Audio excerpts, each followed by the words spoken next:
امریکہ کا ایران کی معاشی شہرک پر حملہ، جزیرہ خارگ میں 90 فوجی اہداف تباہ کرنے کا دعویٰ کر دیا۔ سینٹ کام کے مطابق فضائی و دفاعی نظام، بحری اڈے، ایئرپورٹ کنٹرول ٹاور اور ہیلی کاپٹر ہینگر کو نشانہ بنایا گیا۔ ایرانی حکام کا کہنا ہے کہ جزیرہ خارگ سے ایندھن کی برآمدات بلا تعطل جاری ہیں۔ جزیرہ خارگ کو ایران کی تیل کی لائف لائن سمجھا جاتا ہے۔ ایرانی خام تیل کی برآمدات کا 90% حصہ یہاں سے گزر کر جاتا ہے۔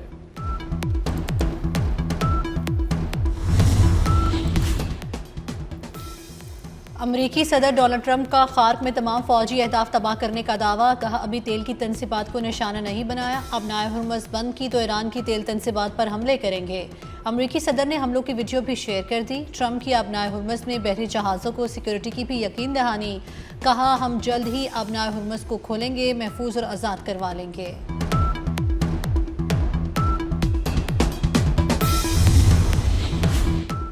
ایران نے امریکی اہداف کو نشانے پر رکھ لیا۔ یو اے ای کی فجیرہ پورٹ پر ڈرون حملے کے بعد آئل لوڈنگ آپریشنز معطل۔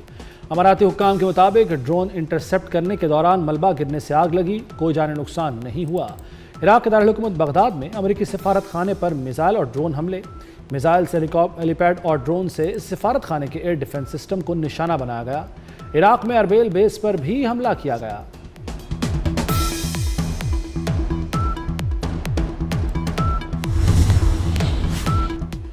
سعودی عرب کے پرنس سلطان ایئر بیس پر بھی ایرانی میزائل حملہ۔ امریکی اخبار وال اسٹریٹ جرنل کے مطابق حملے میں امریکی فضائیہ کے 5 ریفیولنگ ٹینکر طیاروں کو نقصان پہنچا۔ امریکی حکام نے واقعے کی تصدیق کر دی۔ قطر کے العدید ایئر بیس پر متعدد دھماکے سنے گئے۔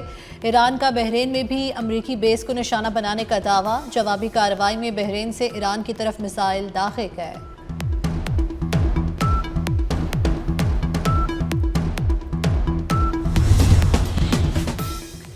ایران پڑوسی ممالک کو نشانہ نہ بنائے، حماس کا مشورہ۔ ایران کو جارحیت کے خلاف دفاع کا حق حاصل ہے۔ ایران بین الاقوامی قوانین کے مطابق ہر ممکن طریقے سے جواب دے سکتا ہے۔ ایرانی بھائیوں سے مطالبہ کرتے ہیں کہ وہ پڑوسی ممالک کو نشانہ نہ بنائیں۔ خطے کے تمام ممالک باہمی بھائی چارے کے رشتوں کو برقرار رکھنے کے لیے تعاون کریں۔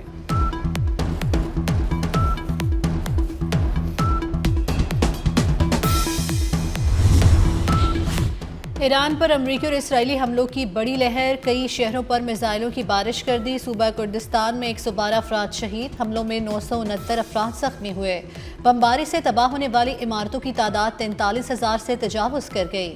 36,500 سے زائد عمارتیں رہائشی ہیں۔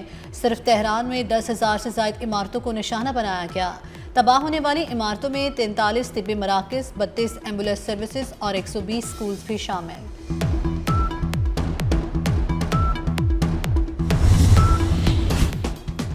امریکہ نے B-2 بمبار طیارے ایران پر حملے کے لیے روانہ کر دیے۔ سینٹ کام کے مطابق اقدام کا مقصد ایرانی خطرے کا خاتمہ اور ایران کو دوبارہ اپنے پاؤں پر کھڑا ہونے سے روکنا ہے۔ امریکہ کی جانب سے مزید 5,000 امریکی فوجی اور جہاز مشرق وسطیٰ بھجوا دیے۔ نئی کمک کی قیادت جہاز USS ٹریپولی کرے گا۔ ایران کے اسرائیل پر تباہ کن حملے، ہر طرف آگ اور دھواں۔ تل ابیب پر بیلسٹک میزائلوں نے تباہی مچا دی۔ تقریباً 20 مقامات پر جانی اور مالی نقصان، درجنوں افراد زخمی ہو گئے۔ ایران کی امریکہ کے ساتھ تعاون کرنے والی تیل کمپنیوں کی تنصیبات پر بھی حملوں کی دھمکی۔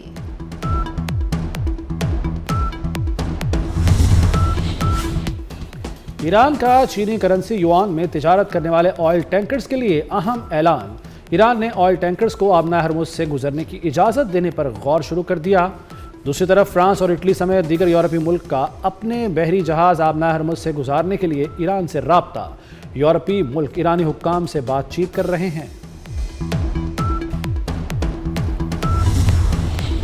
ایران نے بھارت کے 2 LPG ٹینکروں کو آبنائے ہرمز سے گزرنے کی اجازت دے دی۔ بھارت میں ایرانی سفیر نے تصدیق کر دی۔ ایرانی سفیر محمد فتح علی کا کہنا ہے کہ تہران توانائی کے اہم راستے سے بھارت جانے والے جہازوں کو محفوظ راستہ فراہم کرے گا۔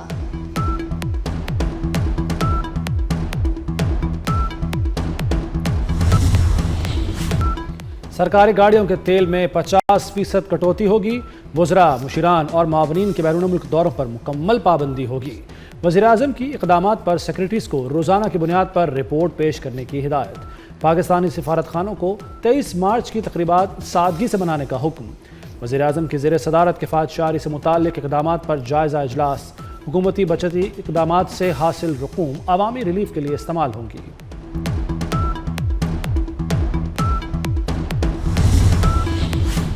ملک میں پیٹرولیم مصنوعات کی صورتحال تسلی بخش قرار۔ وزیر خزانہ کی زیر صدارت پیٹرول قیمتوں کی مانیٹرنگ کمیٹی کا اجلاس۔ توانائی کی فراہمی یقینی بنانے کے لیے اضافی درآمدی کارگوز کا انتظام کر لیا گیا۔ ملکی طلب کے لیے پیٹرولیم مصنوعات کی فراہمی مناسب رہے گی۔ پیٹرولیم سپلائی چین کی نگرانی کے لیے ڈیجیٹل ڈیش بورڈ بنانے پر پیش رفت کا جائزہ۔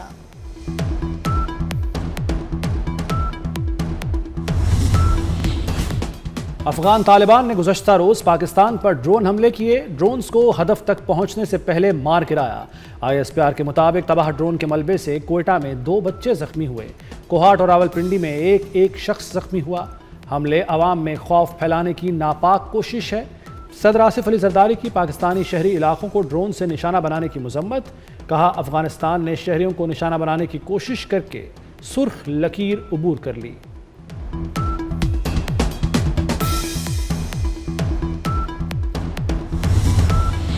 وزیر داخلہ محسن نقوی کا ڈرون حملے ناکام بنانے پر سیکیورٹی فورسز کو خراج تحسین۔ افغان طالبان رجیم کو منہ توڑ جواب دیں گے۔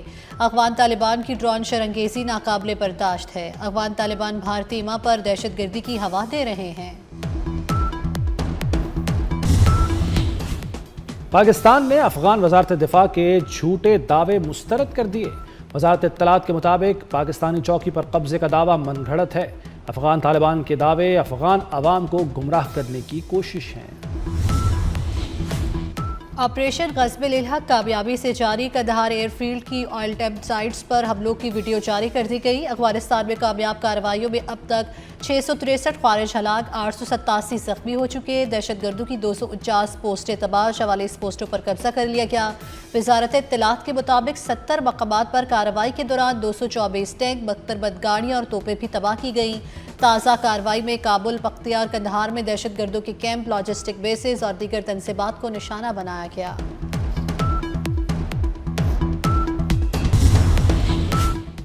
چین کا افغانستان اور پاکستان کو مسائل مذاکرات سے حل کرنے کا مشورہ۔ چینی وزیر خارجہ وانگ جی اور افغان ہم منصب کے درمیان ٹیلی فونک گفتگو۔ کہا افغانستان اور پاکستان کے درمیان موجود مسائل صرف مذاکرات اور مشاورت کے ذریعے ہی حل کیے جا سکتے ہیں۔ طاقت کے استعمال سے صورتحال مزید پیچیدہ ہو سکتی ہے۔ طاقت کے استعمال سے دونوں ممالک کے درمیان اختلافات مزید بڑھ سکتے ہیں۔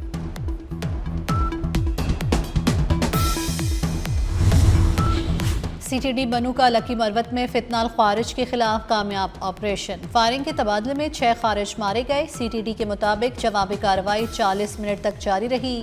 وزیر داخلہ محسن نقوی کی CTD کو شاباش، پیشہ ورانہ صلاحیتوں اور جرت کو سراہا۔ کہا CTD نے دہشت گردوں کے مذموم عزائم ناکام بنائے۔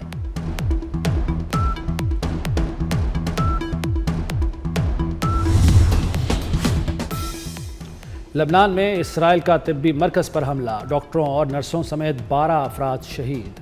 حملے کا نشانہ بننے والا مرکز صحت برج قلعبیہ کے علاقے میں ہے۔ اسرائیل کی لبنان میں سڑکوں اور پلوں سمیت دیگر شہری انفراسٹرکچر پر بھی شدید بمباری۔ ایران کا افزودہ یورینیم روس منتقل کرنے کی پیوٹن کی پیشکش امریکہ نے مسترد کر دی۔ امریکی میڈیا کے مطابق پیوٹن نے پیشکش رواں ہفتے ٹرمپ کے ساتھ فون کال میں دی تھی، جسے قبول نہیں کیا گیا۔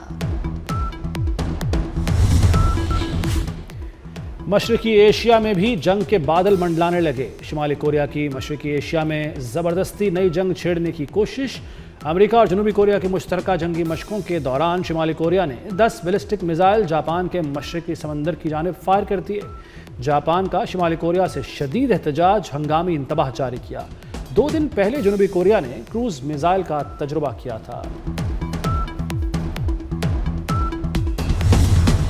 کراچی میں منگو پیر روڈ پر ٹینکر نے 3 بچوں سمیت 4 افراد کو رون ڈالا۔ حادثے میں 5 سالہ بچہ جاں بحق، 2 بچے زخمی۔ پولیس نے ڈرائیور کو گرفتار کر کے ٹینکر تحویل میں لے لیا۔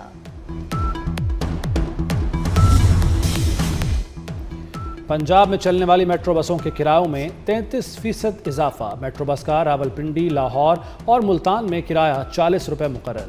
پنجاب میس ٹرانزٹ اتھارٹی کے مطابق کرایوں میں اضافے کا اطلاق 26 مارچ 2026 سے ہوگا۔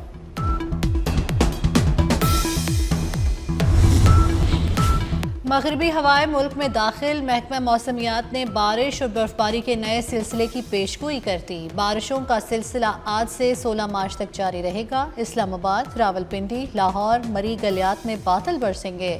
پشاور، کرم، کوہاٹ، باجوڑ سمیت خیبر پختونخوا میں بھی برسات ہوگی۔ آزاد کشمیر اور گلگت بلتستان کے مختلف علاقوں میں بھی بارش کا امکان۔ کسی کی تنقید برائے تنقید کی پرواہ نہ کریں، میری پوری سپورٹ آپ کے ساتھ ہے۔ Chairman P C B Mohsin Naqvi نے سلیکشن کمیٹی کو فری ہینڈ دے دیا۔ سلیکشن کمیٹی کے ممبران مصباح الحق، سرفراز احمد، اسد شفیق اور عاقب جاوید نے اعتماد کے اظہار پر چیئرمین پی سی بی کا شکریہ ادا کیا۔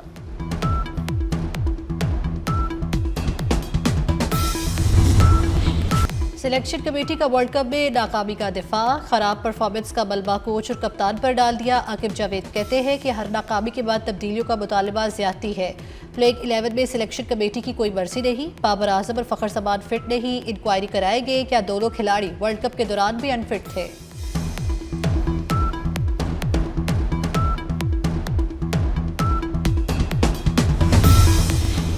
چھوٹی عید کی بڑی خوشیاں، عید کی خریداری کے لیے مارکیٹوں میں رش پڑ گیا۔ کسی کو اپنی پسند کے جوتوں تو کسی کو کپڑوں کی تلاش۔ بڑی تعداد میں شہریوں نے شاپنگ مالز کا رخ کر لیا۔